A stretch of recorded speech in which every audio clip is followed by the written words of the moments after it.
meeting of the Rotary Club of South Jacksonville. For our Zoom members, we're happy that you can join us. Please remember to mute yourself and submit any questions or comments via the chat, or unmute yourself. Let us hear from you. I want to thank Martha Baird today for being our greeter. And our pledge and prayer today will be given by Jen Suhamaji.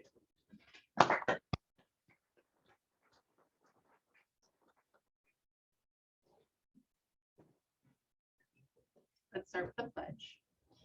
I Pledge allegiance to the flag of the United States of America and to the republic for which it stands, one nation, under God, indivisible, with liberty and justice for all.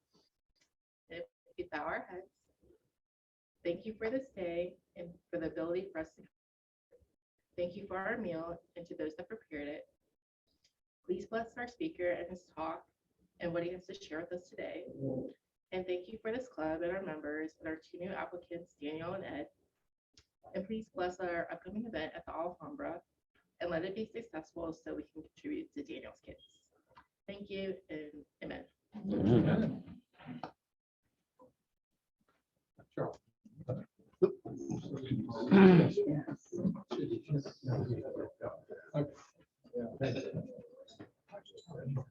Thank you, Jen. Do we have Christy on? Yes, I'm here. All right, Christy, let's hear about family time from you. Okay, so we have one birthday this week. Mary Alice Fellon is celebrating her birthday tomorrow on January 19th. For member anniversaries, Jorge Morales is celebrating 39 years with Rotary today, and Larry Cavallero is celebrating 37 years on January 22nd. Last but not least, Parker Shields and his wife Lauren welcomed their baby boy, Jack Northcutt Shields, on January 9th. He weighed 9 pounds and was 22 inches long, and you can see his very adorable picture on DACDB.com. Thank you very much. Thank you. All right. I want to recognize Ted Johnson to give us a round talk, whatever Ted wants to. I recognize him also. I remember. I'm going to brush off all the cobwebs. I thought originally when I was asked to give a sort of a craft talk about myself, and then I found out today I need to be talking about Rotary. So I'm going to try to tie them together. I came to Jacksonville in 1967 to founded the Alhambra Dinner Theater, and after that I had that for about 10 years. In the process, I went into the communications business, film and videotape. I used to do all the Winn-Dixie commercials you saw back in those days, up until '93 when I retired. But my Rotary experience. Well, let me first talk about my community experience. Was being very active in community affairs. I was privileged to be able to participate in a lot of various organizations and boards that I participated on. I was president on many, like Arts Assembly, I was first chairman of the Sports Commission. I represented the city in negotiating for the Colts when they were looking at coming to Jacksonville. If you remember Colt fever, those of you that remember that. But I was really privileged to be active and participate in a lot of what Jacksonville was all about and the growth of Jacksonville back in those days. And I'm talking about back in the 70s and 80s. The Rotary was one of the most stable parts of my life. I divided my life probably in 4 different categories: my family, my church, my professional vocation, and my community. And I've contributed, Rotary is a major contributor to my business and community achievements. It was through the benefits of Rotary were such that it enabled me to meet and work with a lot of people diverse from the highest of leadership in the community to the, the doers and shakers, those who made and contributed to the growth of Jacksonville. That I felt like I had a seat at the table. And for all the years that I spent there, 40 years of perfect attendance, as we hear in church, contribute give of your time, your talents, and your treasure. I gave my time, I gave my talent and my treasure. I'm a member of I'm a Paul Harris Fellow. I'm a major donor. I'm a benefactor. And all of my family, except for my youngest granddaughter, who's 13, are Paul Harris Fellows. And I'm a member of the sustaining program for her eventually becoming a Paul Harris Fellow. And I say that only not to be bragging, but to demonstrate to you about giving back to Rotary what he gave to me, as far as the contribution it gave me and my career and the success that I enjoy today. So I can only say to you that you don't get out of Rotary what you put into it. And if you put it in, you'll get it back tenfold. That's it.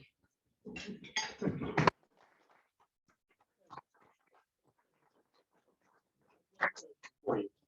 What is your fondest memory about your year as president? My fondest memory, gosh, we did a lot of different things back then. I mean, E.T. York was our district governor. He was the president of the University of Florida at the time. And he was a class act, but we had a lot of socials. We had, back then, Rotary was kind of a stag organization. We weren't integrated at the time. And the Rotarians were very active. And we had some good, nice social events. We sponsored a Christmas party for the Baptist Boys Home. And we had it at the old Prudential Auditorium. And where they were our guests there. Back then we had the soccer team, the team in, which we invited to be there, and we had a great program for those kids. We did so much, and I know that things are somewhat different now. I know I read in the bulletin about various social events and stuff like that, but I don't know how much play they get, but I wasn't prepared for it. But at any rate, you're a privileged group. Enjoy.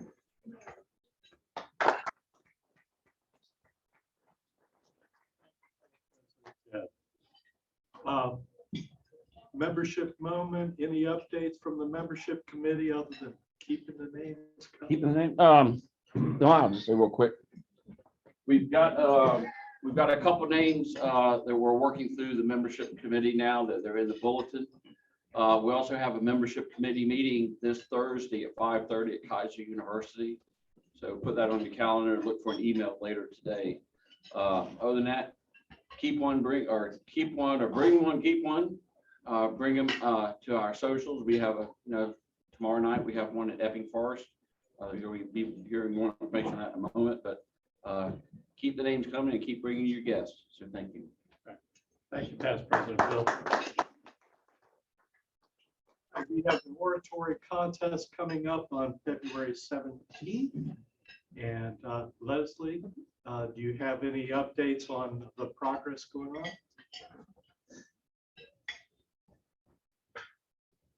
So we had our first regional competition on Friday. Yulee High School was the winner. That was up at Amelia Sunrise Club. We have a competition today at Orange Park, and then we have another one tomorrow at West Jacksonville. And then St. Augustine is on Monday, and then the following Monday is the downtown regional competition. So we are on our way. And February 17th, obviously, we are all invited to join that evening. We will probably have some sort of registration just so we have an idea of how many people will be joining us that evening. Thank Bless you. Where's that gonna be held? WJCT. All right, thank you, Leslie.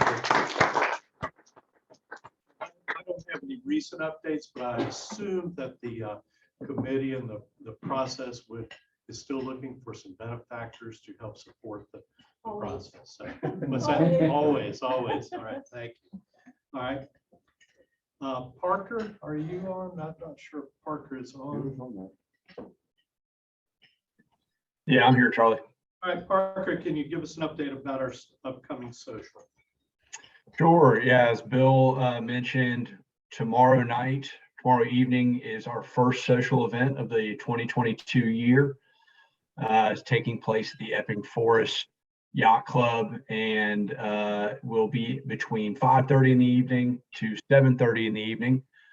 Please remember to RSVP to the event if you can make it. Of course, we'd love to have you. Want everybody to, if they can make it, please attend and bring a guest. But RSVP through the event link, which is located on the gear email under the events section on the left-hand side. I'm working for or asking Lisa Marie where exactly in the Epping Forest Yacht Club it is located. I'm not familiar with the establishment, but at any rate, it will be taking place tomorrow, 5:30 p.m. to 7:30 p.m. We hope everyone can join. Thank you, Parker.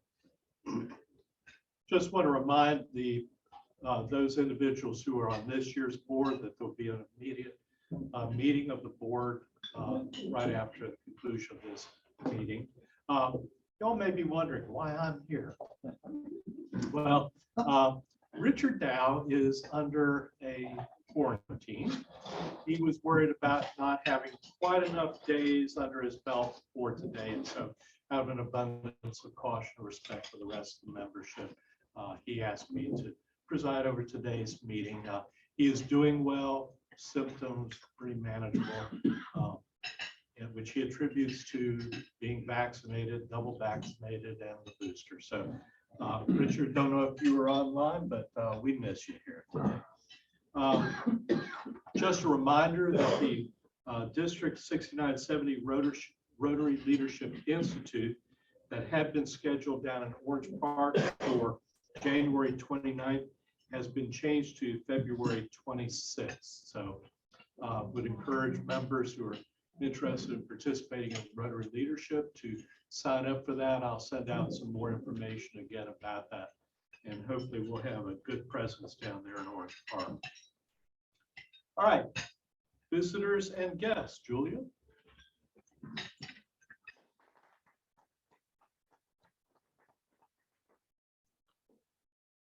Afternoon. Lisa Marie has a guest today. But Ed Vaughn. Ed Vaughn. Hi, Ed. Ed's here, Lisa Marie's not. Welcome. We're happy to have you. And we have one visiting Rotarian, Philippe Guzman. If you want to stand up and introduce yourself from West Jacksonville. We're great to have you here. Philippe from West Jacksonville.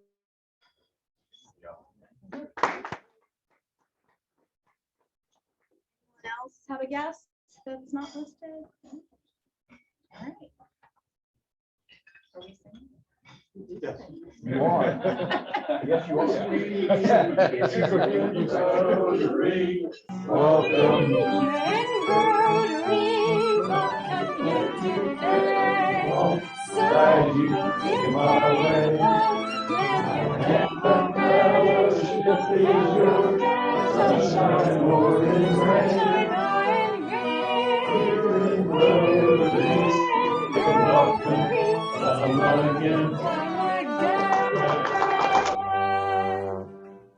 All right. Stephen, if you would like to talk about our Alhambra social.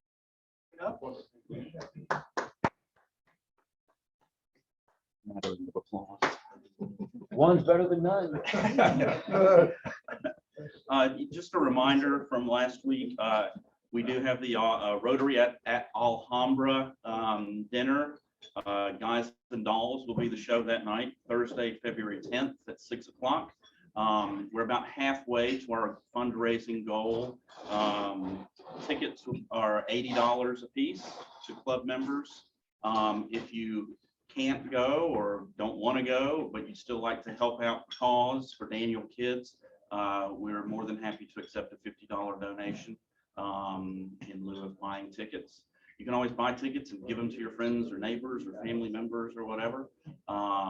So yeah, please help us out. It's a great meal and a great show, so it's definitely worth the money. Yes, sir. Stephen, I have a question. My wife is a lot more sensitive to concerns about COVID these days than I am. But she asked me about that, and I'm not sure if she wants to go at this point, but what is doing about distancing, seating, that kind of thing? Can you? I have no idea. Thank you. I'm sure you can go to their website, and I'm sure there's something on there.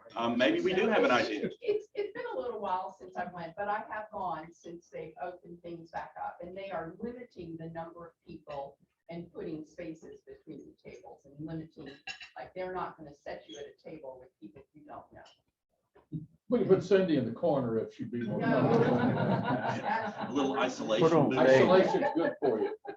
There are sign-up sheets on each table. Before you leave today, if you're interested, please put your name down. We'd like to get full up with contributions as soon as possible, because we do need to let Alhambra know, obviously, how many people we're going to have going. Again, February 10th, 6 o'clock, guys and dolls.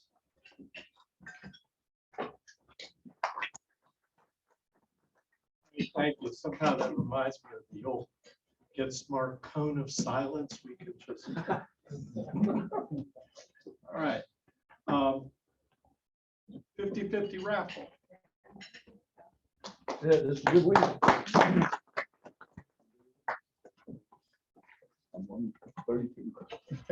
Right. So this is also going towards the district grant. So far, we've raised 340. Now in this pot here, we have 180. So if someone draws the ace of spades today, they will get half of that, $90. It is 5567626. Sorry, let me do that again. 556726. Say it again, please. Sorry. 556726.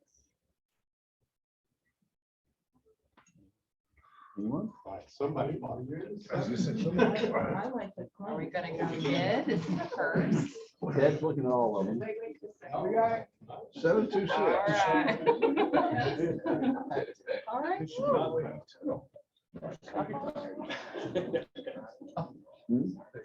That's pretty good way of about your money there. I don't think. Yeah, I mean, there's a $10 piece. Oh, so close.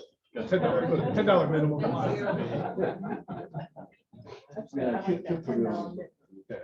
All right. No winner. Hot keep growing. Thank you, everyone. All right, thank you, Lori. John, 4 suits and like 10 cards away, but it was close. All right. This time I'll recognize Judge Borello to introduce our speaker.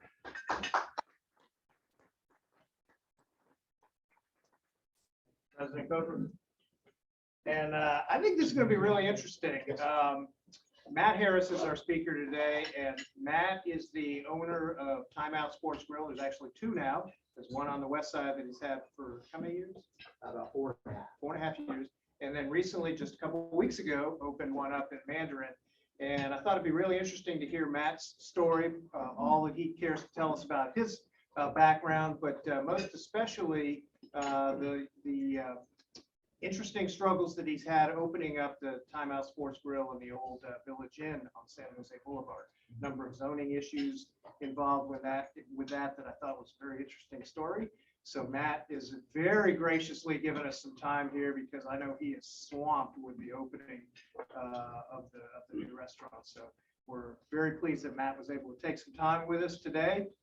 Matt is a graduate of the University of Alabama and also has his Juris Doctorate degree from Cumberland School of Law, which I did not know till just now.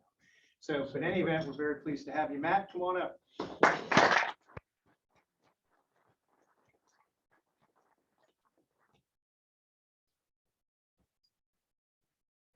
Hey guys, I appreciate y'all having me. Kind of like Mark said, so pro business town. I started this company about 5 years ago, and we've been running and gunning ever since. To get this project rolling, we probably hit, I don't know, every obstacle possible. It just seemed like one thing after another. We took over a building that was vacant for 6 years. You know, by law, you have to check for asbestos. Had to get rid of that. Some of the walls had mold in them. Instead of putting them back, we just knocked them down. Then when it came down for liquor license, you have to go through its commission. The planning commission, probably like, I'll say about 30 people said, you know, we shouldn't allow that. And all legally, I can sell beer and wine. I don't even need to ask permission from the city. I can just do it. The law doesn't make a lot of sense. It is a little bit of a gray area. So I was asking to just have a liquor license, which means legally I sell 51% food, 49% food, or 51% liquor or beverages or beer, and 49% food, as well as outside dining. And you had people come in there saying they can't have outside dining, they can't have a patio, even though precedent is set. We've approved probably 200 over the last 2 years for people to have patios. So what the planning commission did was they pushed it off for 2 weeks, had me personally meet with leaders of the community.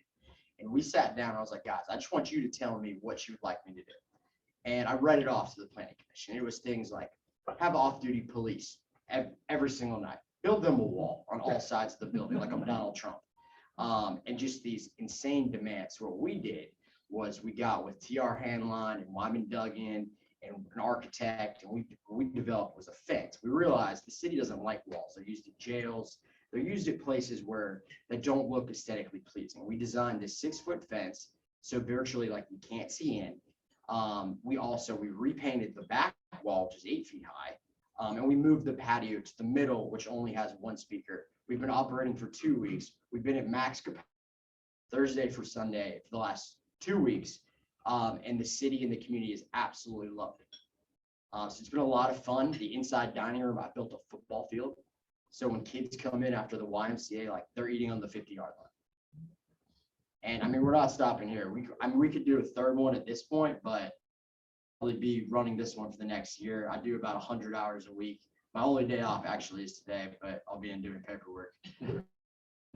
So it's been a real fun, cool process. Like if anybody has any questions, because I mean, even the people who I had speaking, like myself, I am Jewish, and Jewish people were like, who don't belong to my personal synagogue, which is the largest one in town, were saying like insane stuff. And I had presidents of the synagogue speaking on my behalf, like, this is not a wild and crazy bar. And, you know, we haven't had one noise complaint, one incident, nothing. And we're not like not selling booze, I'll be honest. And the food is crushing the beverage sales. Any questions? Wow. What's up? Mark, you got it? Well, I was just, Matt, could you elaborate on I know one of the issues at the location there was there's a Orthodox community that has to walk across the street. Were they the main source of the opposition? Absolutely. So I was proactive with that. Their rabbi is named Rabbi Fish, and ironically, I've known him for like 15 years. So I foresaw an incident occurring with that, and I gave him a call, and we kind of worked it out. I offered to pay personally out of my pocket on Friday nights, which is the busiest night of the week, the whole year, for a security guard. Now, there's only about 20 to 30 of them who walk. There's not many. And, you know, instead of willing to work with me, and as nice as I was, they decide to keep fighting it. And, you know, I'm racking up a legal tab the size of, you know, what we're paying to build the thing. And, you know, that got taken off the table. And unfortunately, that's the way it ended. But we were willing to do that. That's also one of the safest crosswalks in Jacksonville. The city of Jacksonville paid for them to have a timer. It beeps when it goes off, and it's one of the few that has video. Yes, sir. I've got a gambling question in a sports bar. I'm sure you're aware of the bickering and litigation going on with the online betting and FanDuel. If I'm watching a football game, can I get on my phone and I make a bet now, or is that not possible in Florida? What's the status? So legally through Governor DeSantis' office, you can do that. You can go on your phone on FanDuel, place a bet. That has nothing to do with me. What they're trying to push for at the Indian tribe down in South Florida is to have virtually this in every stadium. So when you go to a Jags game, I mean, the revenue is, they're estimating 300 million a year going to schools and taxpayers and roads. And I mean, let's be realistic. If we're going to a Jaguar game, even if it's $10, everyone in this room is probably going to bet Jacksonville. And the same thing for the other 32 teams in the league. Also on that bill is to have them be able to make the bet in sports bars, which I'm a huge fan of because that's just going to raise, cheering and the fun. But I could do, I mean, it is legal now to do FanDuel in Florida. It is. It's legal in Florida. So I don't know what they're fighting over. I can do it anyway. It doesn't make a lot of sense. Virtually, it would just be, so it was legal for virtually, I think it was a week. I downloaded the app just to look at it. It's the Hard Rock Casino. I know they closed that one down, but I Closed could it do the down. national one now. Yep. Doesn't make a lot of sense. Okay. No, it doesn't. Yes, sir. How did you get started in the business? So about 4.5 years ago, when I was in law school, I got a job at the third largest firm in Birmingham. I was really good at it. I worked at what's called a plaintiff's sue massive hospitals. I'm talking like all of St. Vincent's, Alabama. And my job was I'd have this 3,000 page. I'd figure out what I understood, what I maybe kind of could Google, and we just had to go to the in-house expert. And I would work about 15-hour days and come home and collapse. I was like, I'm not doing this the rest of my life. This isn't for me. So I got a sales job in Atlanta. I was the #1 grossing salesman at a $40 million company. So I did that for 10 months. But while I was there, I was coming up with this idea that, we should do acquisitions on restaurants and bars because I already had some experience from college. And then when we acquired the first time out, we renovated it. It was disgusting with red carpet. I built a basketball court in that. Skyrocketed the sales. And we got voted #1. 16,000 people voted for us, which is more than they even voted in the city council election. And it's not a multiple choice question. You have to actually type it in. So I brought a little bit of to kind of the name, and we run a clean cut shop. Like there's TVs everywhere. They're only 6 feet in the air, so you can see them from anywhere. And it's a lot of fun. And I encourage you, you should come check it out. I mean, if you don't like my chicken wings, I'll buy it for you. I'll be real. Yes, ma'am. Is your restaurant, is it a franchise or is it a business concept that you came up with? So the name Time Out has been taken, I don't know, maybe 400 times by entrepreneurs across America. Apparently there was one on Bay Meadows that people just continuously tell me about. That was not us. But the 2 timeouts in Jacksonville on Hodges as well as in Mandarin, those are us. And we will have a third one, but not until we're ready. So the first one I thought would take a year. It really took more like 2 years till we had it perfectly. This is how we operate. This is how we do things. Pick that up, sweep that up. Don't leave that there. Just so we run like flawless. Like when the customer comes in, he needs to be greeted immediately. What's up, guys? Welcome in. They just love it. I did check out your place the other day. And the reason I did is because 41 years ago, we built a building 3 doors north of you. Okay. And we still own it. And we're interested in putting another tenant in the thing right now. But I said, I was kind of following what was going on and being familiar with the character of the neighborhood because of the synagogue, and remembering that a woman was killed when she was crossing the street. I drive that intersection. I've driven probably thousands of times because of where I live and business and what have you. And I said, well, it's like any other driving thing. If you watch what you're doing and you pay attention, you should be okay. But I congratulate you on getting to the finish line with it. Thank you so I much. congratulate you on it, and we'll be in soon to check your food out. I appreciate it. At the one on Hodges, so right now the food sales in Mandarin are destroying both locations. We have a Pizza Hut right next door to us. We're outselling them. We do between 12 and 1,500 pizzas a month. So that location, it's very sad what happened to that little girl. but that was by a sober driver. He had a BAC level of 0.0. It was also at 3 p.m. on like a Tuesday. So it was just a freak accident that could happen anywhere. Anything else? What's up, man? How many employees in what area? How So- many bartenders, how many servers, how many managers? So we run a real tight ship. Wait, There's got a follow-up question I'll ask now. Sure. I'll interrupt you again. Any difficulty getting them or keeping them? absolutely zero. So I had 130 people apply to come work for me. Right now, we're at 30 employees in Mandarin. I've already fired one bartender, one cook. We've taken 2 people off the bar. We only take A players, and that's just how it works. It's kind of like, yeah, I'm an Alabama guy. Nick Saban always says that we just reload. I mean, we don't rebuild, we reload. A players want to work with A players. When you go to like a big chain, I feel like every time I go to Carrabba's, I like to talk bad about them. It takes an hour to get my food. Now, if you come to me during the NFL playoffs, sure, it's packed. It might take a second. But like, if you can't keep up and like you don't have a smile on your face, we're gonna get you out. I'll tell you that much. For cooks, now we made a really funny sign. It did work out really well that we pay more than McDonald's, which is true. We definitely pay more than McDonald's. But if you're paying $11 an hour for a line cook, you're probably getting pretty close to the bottom of the barrel, and that's just not what I'm looking for. So that's another reason, like the quality of the people we're bringing in to cook the food and be the employees, like that's another reason why we have that success. Because when you get that A player, odds are her friend or his friend is another A player that they bring to the table. So What happened against Georgia? I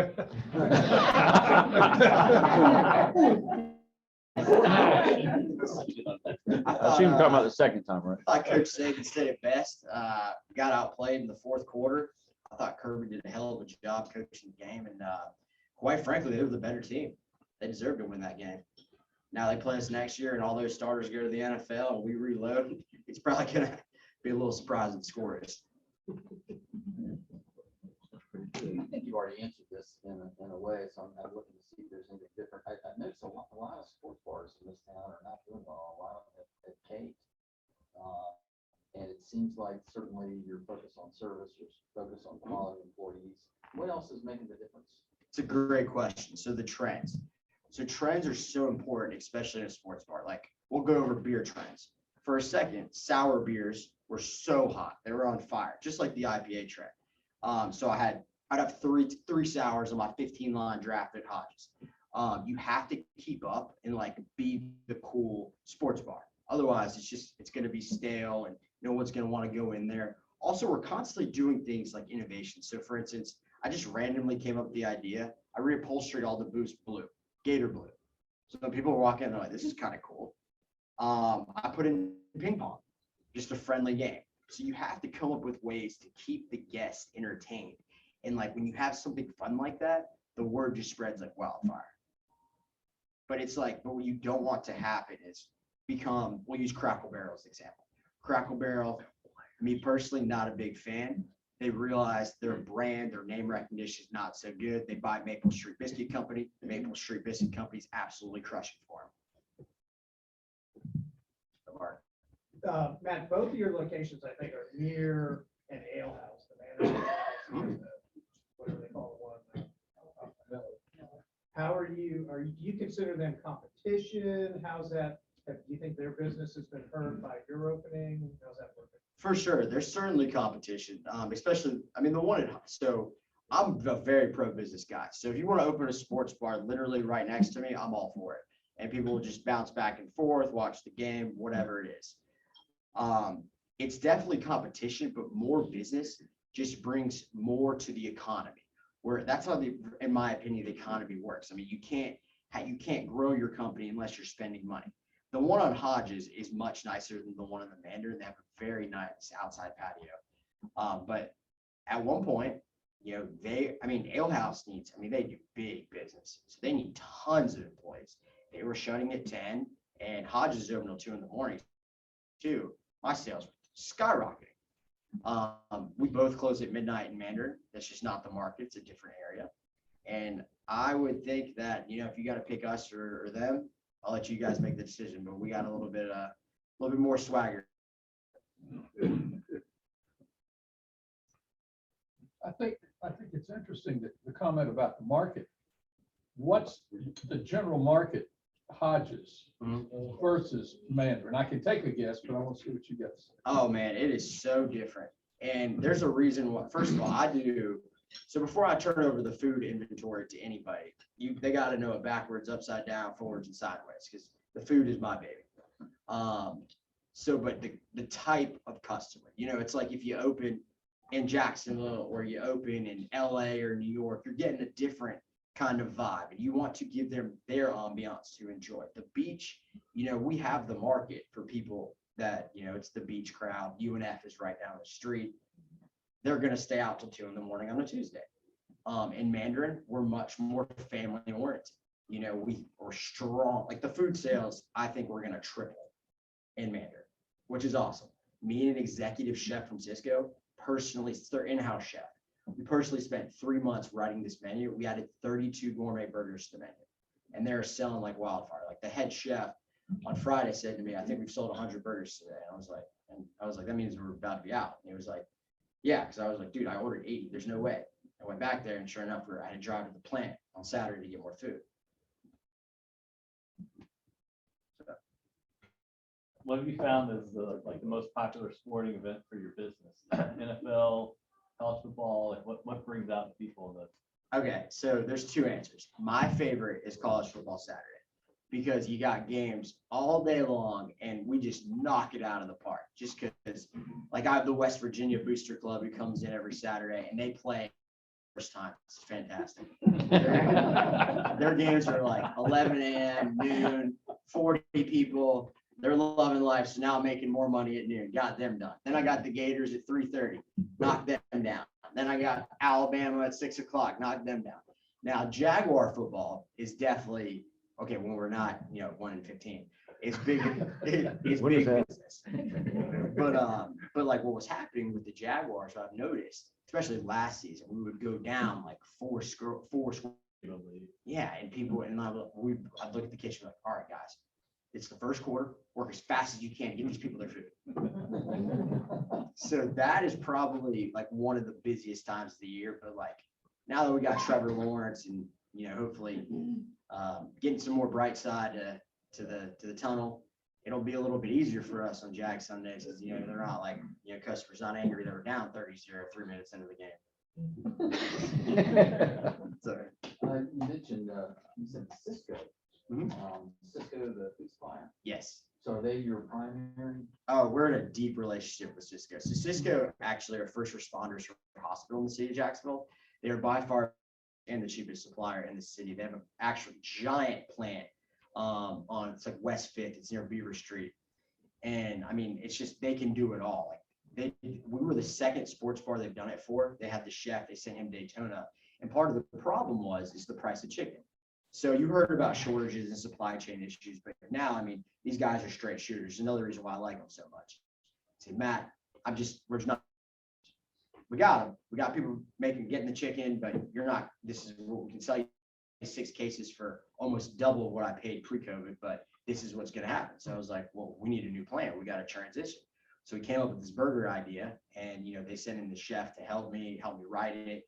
And I came up with all the names, rewrote his menu, like the Duval Cowboy and the Blackjack Burger are by far the most popular. So, and the Pineapple in Paradise.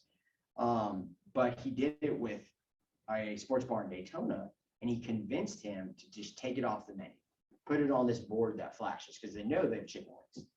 He ended up making more money, and his chicken wing sales are down because there's more in burgers than wings.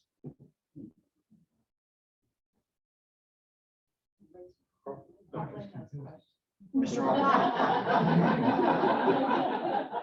Sorry, Mr. Harvey. It's like Probably a senior discount. You give a senior discount. So how tough was that liquor license to get, and how much is the liquor license? So the one we have should have been a walk in the park. It really should have. This is highly regulated by the state. Wyman Duggan just worked on legislation because it's audited. The first 2 months, I have to send this report to the audit department of Tallahassee. So they look at it personally. And it's very strict. It's not like I can show them invoices. You can't cheat. You can't rig the computer. It's 51% food. You have max out at 49% alcohol sales. So, but this license is still $10,000. For me, it was a lot more because I had to pay him a whole lot of money to help me get it through. But the one we have at Hodges, that's a full liquor license. They're virtually, at this point, I would say they're almost impossible to get. You're only getting it if you buy the businesses and has it. It's worth over $500,000. So you have a limited liquor license in Mandarin? We do. What does that mean? So that means I can't exceed 49% alcohol. Oh, I see. But you can serve all the spirits and all that. So it's not a variety thing, it's just a percent. Correct. So it's a Duval County rule, and they want to make sure the restaurant isn't acting as a bar. Yeah. But virtually, I mean, what we as well, if you are not selling, if you're not pretty close to 50-50, you're going to go out of business. Yes, sir. I feel your pain. Back before you were born, in 1967, when I came to Oakdale, Hampshire, liquor licenses were controlled by Jack's Liquors. Yep. Jack's Liquors, Don, Jack Liquors. But anyway, in order to get a liquor license, I ultimately had to go to the state legislature. It took almost a year to get a special law passed just to be able to serve liquor out at the Alhambra on food.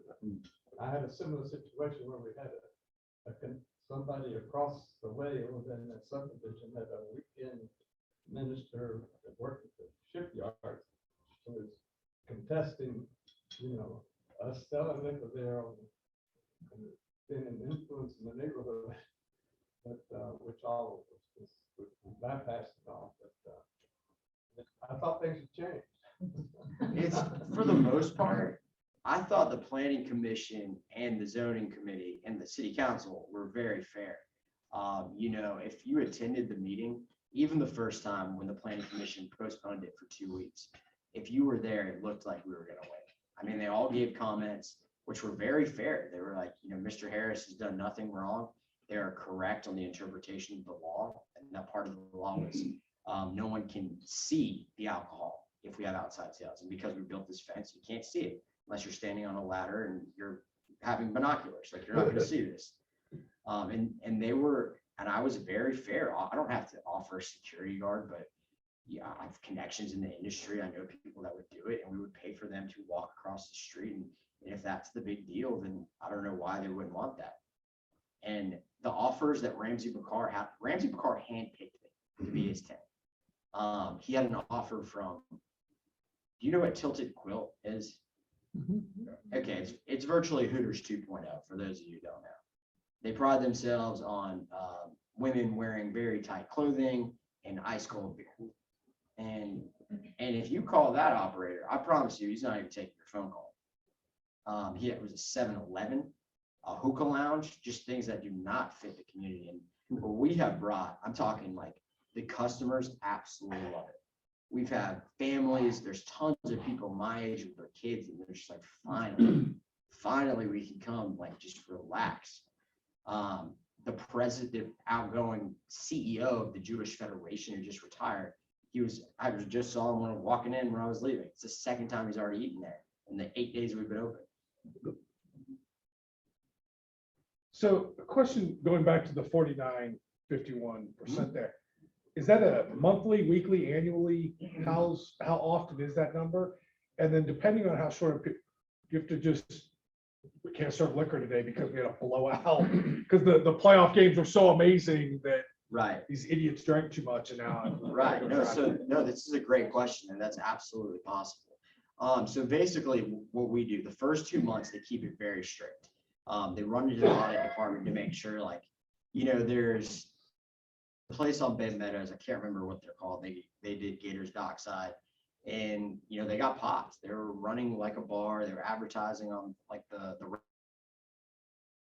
party scene, and they were selling 80% liquor, and the state pulled their liquor license. Like, they will do it.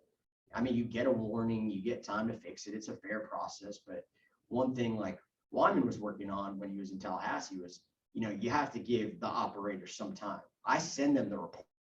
So I'm not changing. I can't change. So it's monthly. It's a monthly. Right. Yeah. So I can't cheat. You already got my numbers. But like, all of a sudden you're calling me and you want tomorrow before the Super Bowl, you got to sit down for 8 hours and do an audit. Like, come on, dude, like, let's be real. So that's one thing they were working on, like a more fair.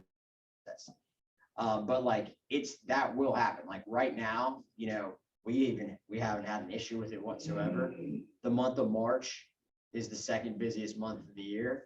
I got a feeling liquor sales and beverage sales probably will outdo food. But even during the NFL playoffs, we've been absolutely slammed. I'm talking, I don't have any tables left to see customers. Like people are just standing, sitting outside, you know, whatever they can, waiting on tables. Food sales is still beating it. And is it based on raw dollar? It's based on the gross. Okay.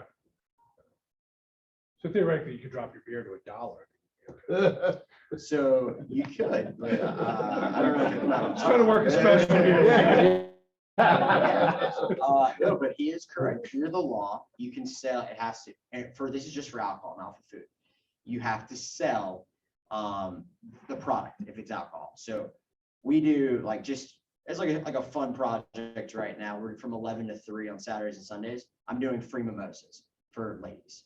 And it's with purchases and entrees. And I've seen people who are 25 to probably 70 drinking the free mimosas.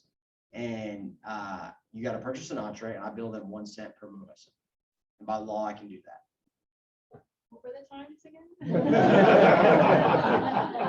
It's from 11 to 3. On Monday Saturday through and Sunday.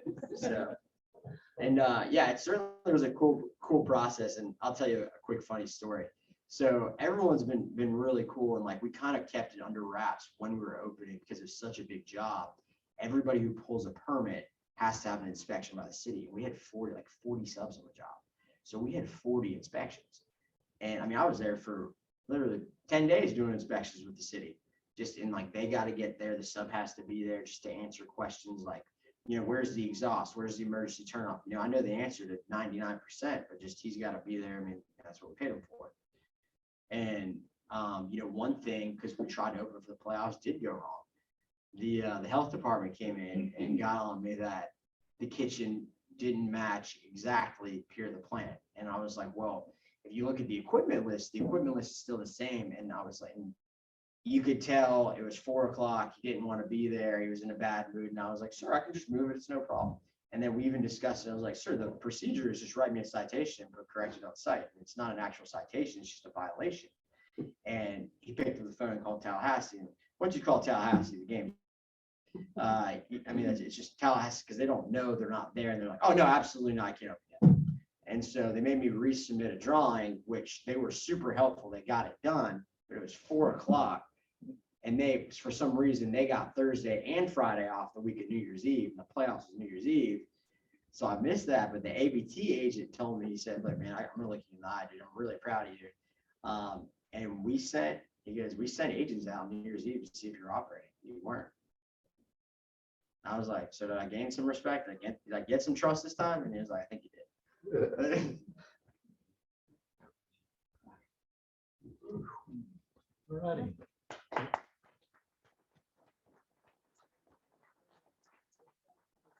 And here's a certificate commemorating your talking to us today. Appreciate it. And a contribution will be made in your honor to the Rotary Foundation Plus for the eradication of polio. Wow, thank you so much. All right. Thank you, guys.